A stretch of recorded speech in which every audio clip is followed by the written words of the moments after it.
Of an already grim task being taken on by close to 100 students, plus some faculty members, security people, and Dallas police officers here at Dallas Baptist College.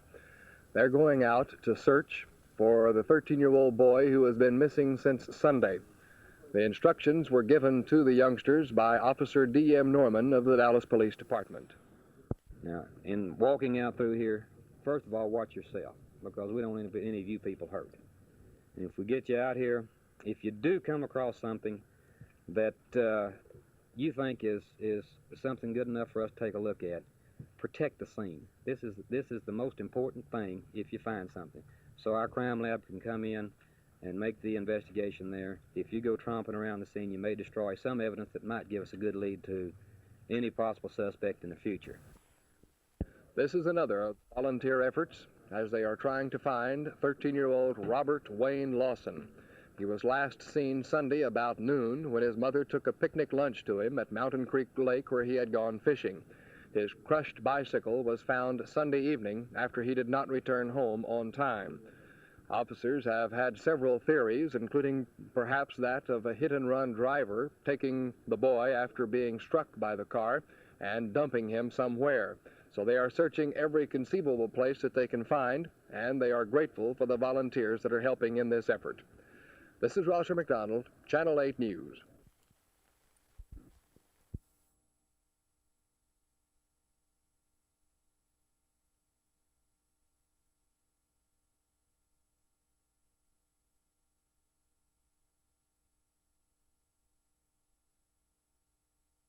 I felt all the time that after the citizens made known their feelings about it in the hearing and through mail and telephone calls, I felt that the council, being responsible people, would act responsibly and would vote for the cut. I'm not surprised, but I certainly am gratified.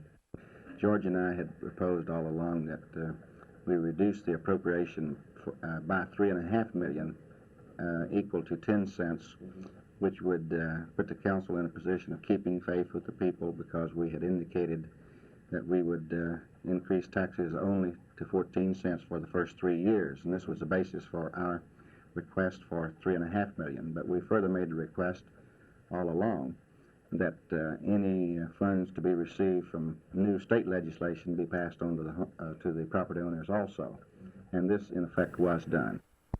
As we now stand, we've been able to cut the tax rate, figure ways to pick up the Woodall-Rogers right-of-way at a somewhat slower rate, financing the early stages out of reserves, out of the broadened base of the sales tax, out of hopefully increased income that we'll possibly get out of sales tax or other sources if business continues to hold up strong, and go as far as we can with these sources.